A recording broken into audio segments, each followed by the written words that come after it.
Lorne, I was thinking, if we all plant our feet firmly on the ground and think of your toes as surface roots and feel the extension from each toe that roots into holy ground, and the roots grow and twist and entangle, weaving amongst all the other roots, from others doing the same.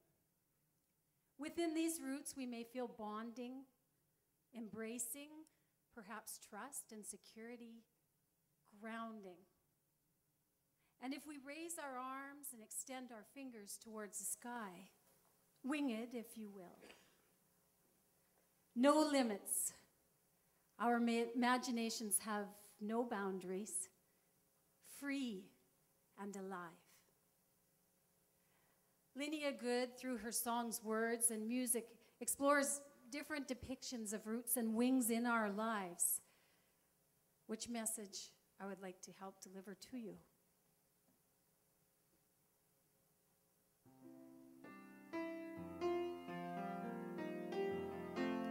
Tie me down, roots and wings,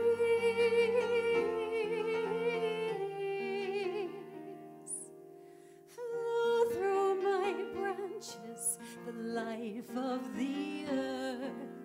Teach me the ancient songs of the soil. Let me fly, roots and wings,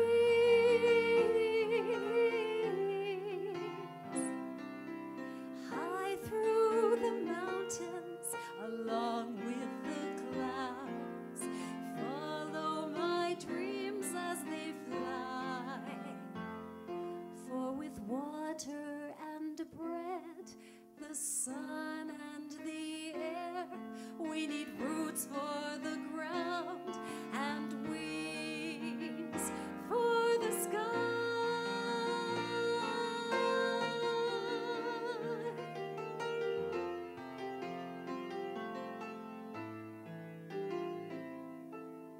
Spirit of rain, be my parent. Spirit of snow, be my child. I am the oak with her roots pushing strong. I am the swallow with flight in her song. I am rooted yet soar in the wine. Shall you find one for a lover? Why might you ask them to stay? Will they know the deep pushing roots of your soul? Will theirs wrap around them as seasons grow old? Will you both find your wings, know the way? Tie me down, roots and wings,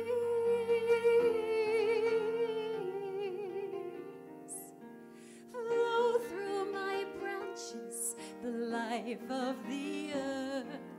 Teach me the ancient songs of the soil. Let me fly, roots and wings,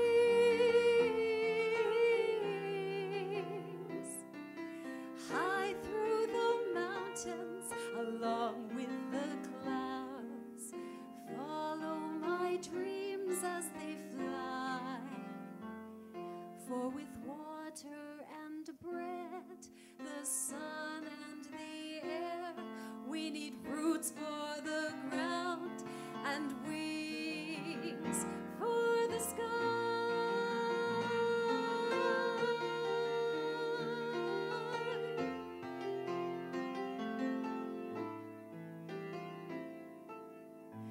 What shall we bring as our offering? With what shall we come to the day? The song of the ancients, the desert, the field, the song of the infants, the playground, the wheel. In the dance of the ages we'll play.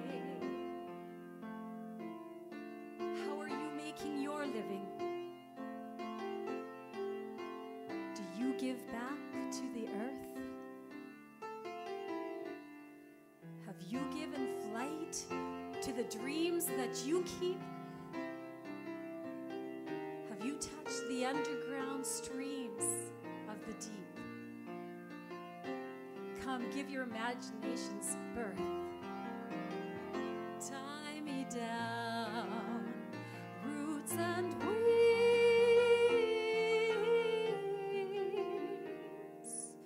Flow through my branches, the life of the earth. Teach me the ancient songs of the soil. Let me fly, roots and wings.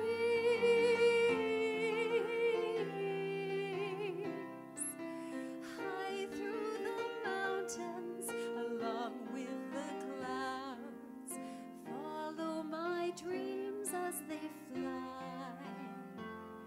For with water and bread, the sun and the air, we need roots for the ground and wings for the sky.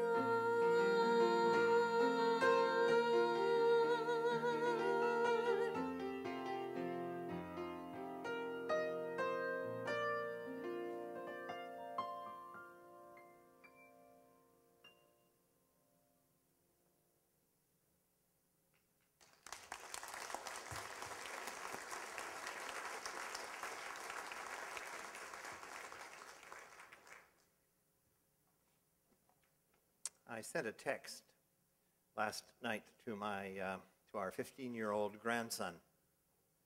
I asked him what a caragana was,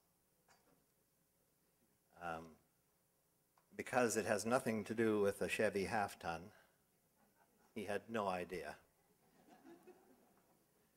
Kathy, I wonder if we could put the caragana slide back up. If you're 30 years of age or younger, you may not know what a caragana is. It is a bush. It's a bush that's planted across southern Saskatchewan. Heather Wyatt won't find many of these around Lorne. It's a prairie plant, planted as windbreak, planted as a touch of green on a desolate prairie, planted for the most part in the Depression years of the 1930s and the drought. These caraganas, you will find them in cities, you will find them in towns, you will find them in 9-hole golf courses separating the fairways. You'll find them in our provincial parks. They're everywhere if you take a look. Funny thing is, they're not at all natural. They're not a natural species. Every caragana in Saskatchewan is an immigrant here. From Siberia. I think that's why they do well in Saskatchewan. Very often the caraganas are pruned into hedges, but if they're just left alone, they'll grow to 15 or 20 feet. They survive the driest of climates. They survive in the coldest of winters. In the spring right now, if you see a caragana bush, you will know it has its soft, fragrant little yellow flowers, and the boughs are soft and touchable. By August, they produce these pods of seed, and in the hot sun, they explode and snap and pop. And then by fall, they are the most prickly, obnoxious bushes to navigate.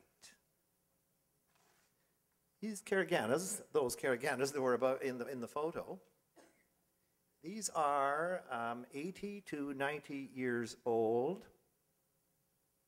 This photo was taken last Saturday evening on the south side of Aylesbury, Saskatchewan, village of about 80 people, south of Davidson, south of Craik, north of Chamberlain on the number 11 highway.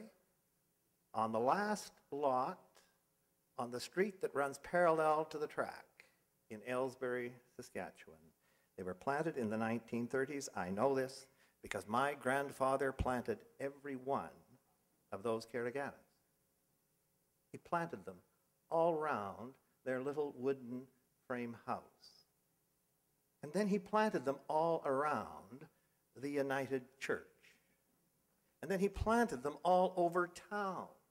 And then he moved to Moose Jaw, and he planted them all over Moose Jaw, and he planted them in the yard I grew up in. I know this because Grandpa used to make me go out and cut them, even when they were prickly. To my knowledge, every Caragana that Grandpa planted survives. They have outlived the house in Aylesbury. They have outlived my grandfather. They have outlived my grandmother.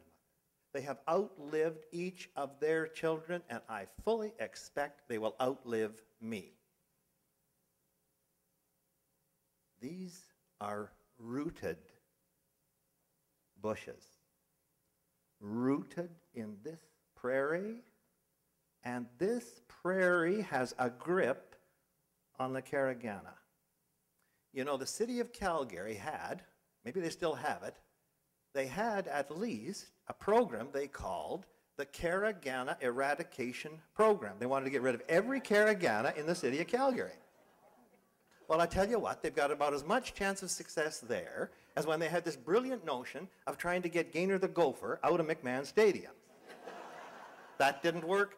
This won't work. After Grandpa died, my dad wanted rid of those Caraganas. He brought a tractor and chains to pull them out of our yard. You can go back to 66 Iroquois Street West in Moose Jaw today, and the Caraganas are still there. They are tough, they are rooted, and this prairie holds on to them. Now, I don't want anyone to take any offense, but it is my view that if you are a delegate to the annual meeting of Saskatchewan Conference in 2015 in Lanigan, there is something Caragana-like about you. And I don't just mean prickly on occasion.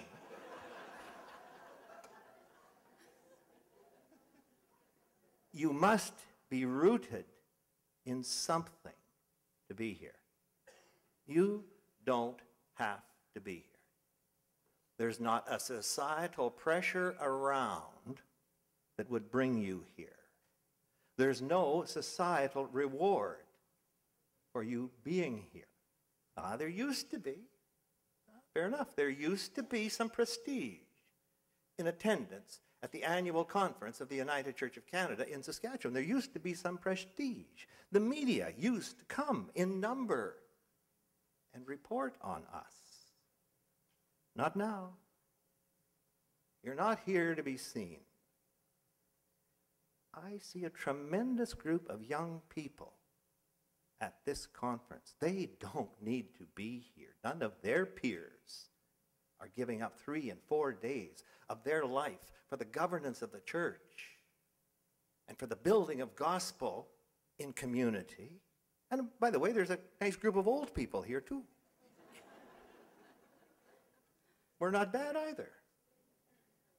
If you are here, there is something Caragana about you. I conclude that you are rooted in some faith, some conviction that we are not alone, some fundamental belief that in Jesus' life and death and resurrection there is a window into the holy, in some fundamental belief that Spirit is alive and moving among us, in some fundamental conviction for the building of justice in our community and for love of neighbor and for care of creation. You're here because there's something in you that wants to sing and something that wants to stand against what's wrong. And I don't know what it is that keeps so many of you going back Sunday after Sunday to the pulpit to preach the Word of God. I don't know what it is that sends you Sunday after Sunday back into the choir loft or back into the Sunday school. I don't know what it is that sends you into pastoral care, into walking that walk to the graveside with a mourning family. I don't know what it is. I just know there's something. There's some root in you that brings you here and brings you back I just believe that you're here because someone, somewhere, sometime, or some encounter in your life, or some experience, or some community in your life gave you a root in faith. And like that caragana, it's hanging on. You're not hanging on to it. It's hanging on to you. It is rooting you in this church. That's why you're here. So I'm going to suggest we take just a little table time. And Nefesh Spirit and Miwasan last night introduced us to this thought when they had us consider some of our personal roots in the faith. Today, I'm just going to ask you to take 5 minutes, 10 minutes maybe, and where you feel comfortable. Share with some of your table neighbors. Where did that root come from? Where did it begin in you? What is it that keeps you coming back? Let's take 5 or 10 minutes. And then Tannis will bring us back with a song. Oh, we'll sing ourselves into it. We will. We'll sing ourselves into it. And note the words, roots hold me close. Roots hold us close. Wings set us free. Together let us sing Spirit of God by Carolyn McDade.